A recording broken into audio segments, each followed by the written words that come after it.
Look around the room you're in right now. The phone in your hand, the shoes by the door, the drink on the table, the logo on your shirt. Most of the things you own, you chose. You decided you wanted them. They felt like your decisions, made by your free will. I'm going to suggest something that might be hard to hear. Many of those desires weren't entirely yours. They were placed there, carefully, deliberately, expertly, by some of the most brilliant and best-funded minds on the planet, whose entire job is to reach inside your head and plant a feeling that you'll later mistake for your own. This is the invisible art of advertising. And real advertising, the good stuff, the expensive stuff, is not about telling you the features of a product. It stopped being about that a long time ago. It's about something far more powerful and far more subtle. It's about making you feel. It's about attaching an emotion, an identity, a story, a dream, to an object that is, underneath it all, just material and function. They are not selling you the thing. They are selling you who you'll become when you own it. By the end of this video, you'll understand how billion-dollar companies manufacture desire itself, the psychological machinery they use to get inside your mind, why you pay more for a logo than a product, and the mental armor that lets you finally see the strings, so you can decide what you actually want, instead of what you were told to want. Let's get into it. To understand modern advertising, you have to understand the single greatest shift in its entire history. Because in the beginning, advertising was simple and almost honest. It told you what a product did. This soap cleans clothes. This car drives fast. This food tastes good. Information, features, reasons. It spoke to the rational part of your brain, the part that weighs facts and makes sensible decisions. But somewhere along the way, the cleverest people in the industry realized a profound truth about human beings. We don't actually buy things for rational reasons and then feel good about them. We feel something first, and then we use reason to justify what we already emotionally wanted. The feeling comes first, the logic comes second, as a story we tell ourselves. And the advertisers who understood this stopped aiming at your head and started aiming straight at your heart, and your fears, and your deepest desires about who you wish you were. This was the birth of modern branding, and it changed everything. And to see just how early and how deliberately this dark art was perfected, you have to meet a man often called the father of public relations. About a century ago, drawing on the brand new psychology of the unconscious mind, he happened to be the nephew of the famous psychologist who pioneered it. He set out to prove you could engineer mass desire on command. His most infamous campaign is chilling in its simplicity. At the time, it was taboo for women to smoke in public. A tobacco company wanted to unlock that enormous untapped market. So he didn't run ads listing reasons to smoke. Instead, he staged a spectacle. He arranged for fashionable young women to march in a major public parade and, at a planned signal, dramatically light up cigarettes in full view of the press and cameras. But here was the masterstroke. He framed the cigarettes not as cigarettes, but as torches of freedom, symbols of women's liberation and equality. The newspapers ate it up. Overnight, smoking was recast in the public mind from something shameful into an act of independence and empowerment. He hadn't sold a product. He had hijacked a movement, attached it to an object, and manufactured a desire in millions of people who never saw it coming. That was the moment the industry truly understood the scope of its own power, and they have only grown more sophisticated since. Here's the idea at its core. A brand is not a product. A brand is the cloud of feelings that surrounds a product. Two bottles of water can be almost chemically identical, but one is just water, sold for next to nothing, and the other, wrapped in the right brand, sells for many times the price and makes you feel sophisticated, pure, premium. The water didn't change, the feelings attached to it did, and you happily paid for the feelings.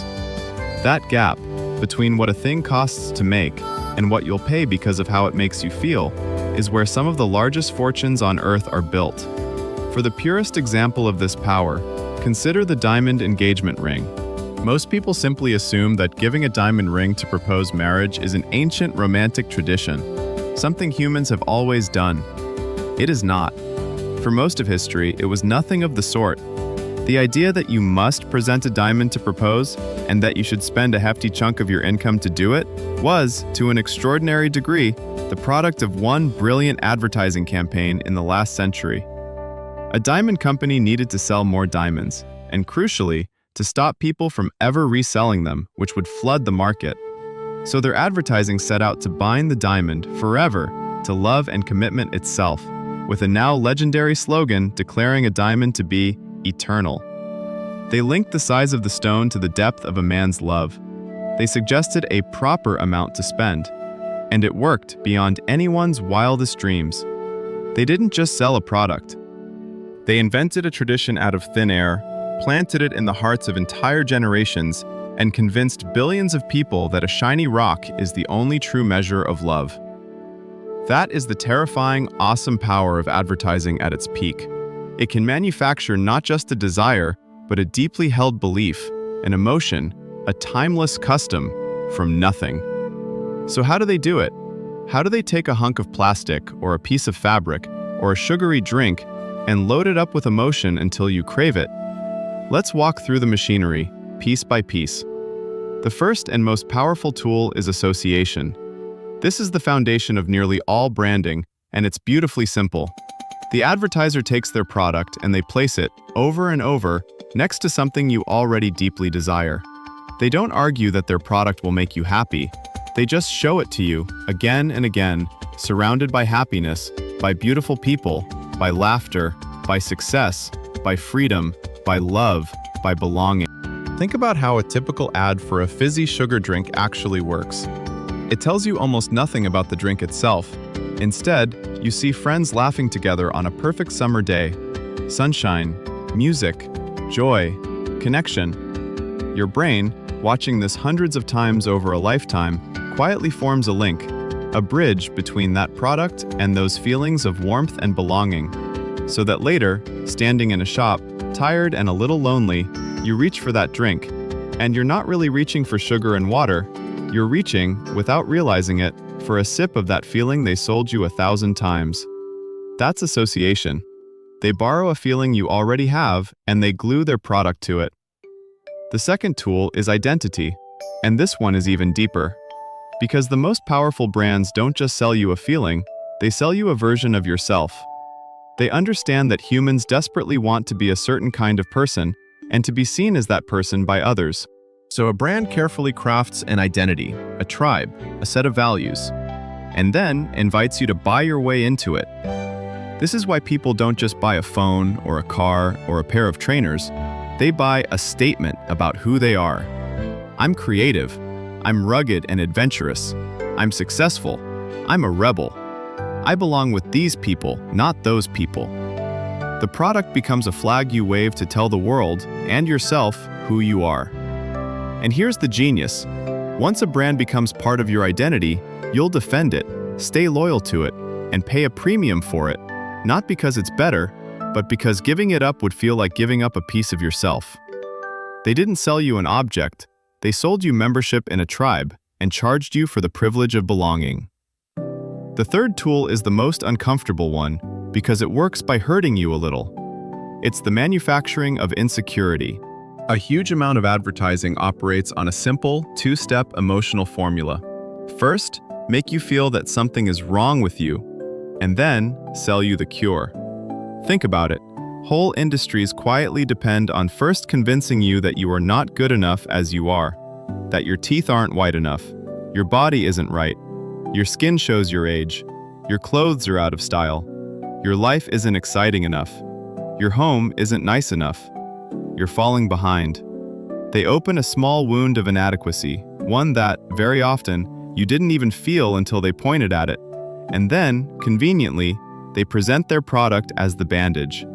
The discomfort they created becomes the desire they sell to. It's a quiet, relentless message running underneath enormous amounts of advertising. You are incomplete, but this product can complete you. And there's a modern accelerant that pours fuel on all of this, more powerful than any billboard ever was. The comparison machine of social media. We now scroll, for hours a day, through an endless curated highlight reel of everyone else's best moments, finest possessions, and most beautiful lives.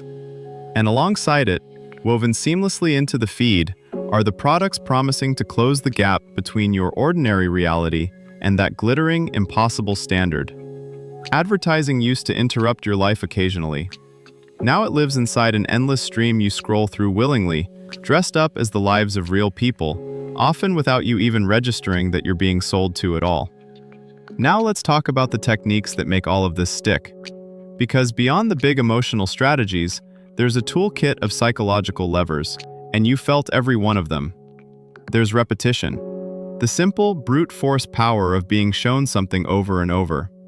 You might think repetition is just about memory, making sure you don't forget the name, but it's deeper than that. Humans tend to trust and even like things that feel familiar. Just by seeing a brand again and again and again, your brain starts to feel a quiet, baseless comfort with it, a sense that it's trustworthy, established, safe. Familiarity, manufactured through sheer repetition, gets quietly mistaken for trust. That's a large part of why companies spend fortunes just to put their name in front of you for the 10,000th time, even when you already know exactly what they sell. There's the power of the messenger, getting a person you admire, trust, or want to be like to associate themselves with the product. When someone you look up to is shown with a product, a little of your feeling for them quietly transfers onto the thing in their hand. Their cool, their success, their beauty, the brand borrows it all, hoping you'll chase that same glow by buying what they're holding. And there's scarcity and urgency. Limited edition, only a few left. Offer ends soon. This one hijacks a deep ancient instinct. We want what we might not be able to have, and we fear missing out far more than we value gaining. By making something feel rare or fleeting, they bypass your careful judgment and trigger a quick, anxious grab, before your rational mind can ask whether you ever wanted it at all. Step back and see the full picture of what's being done to you. An industry of immense talent and near unlimited money, working every single day to attach feelings to objects, to weave products into your very identity, to open small wounds of insecurity and sell you the cure, and to repeat it all so relentlessly that the desires they plant start to feel like they grew there naturally, like they were yours all along. And the sheer scale of it is hard to even comprehend. By many estimates, the average person is now exposed to somewhere in the thousands of advertising messages every single day. Logos, jingles, sponsored posts, billboards, banners, product placements, a relentless tide of them from the moment you wake and reach for your phone to the moment you fall asleep to a glowing screen.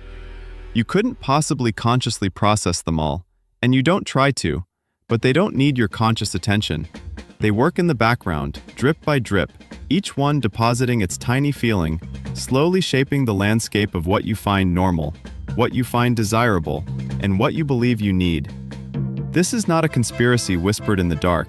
It's the most normal, visible thing in the world, happening in plain sight, thousands of times a day, so constantly that you've stopped noticing it. And that constant, invisible pressure shapes what you want, what you buy, and how you spend the money of your one and only life. So let's turn all of this into power, because seeing the strings is how you cut them. Here are the real defenses. Lesson 1. Separate the product from the feeling. This is the master skill, and you can practice it on every ad you ever see again. When you feel that pull of desire for something, pause and split it in two. Ask, do I want this object, what it actually does, the real function it serves in my life? Or do I want the feeling they've wrapped around it, the identity, the belonging, the version of myself it's promising?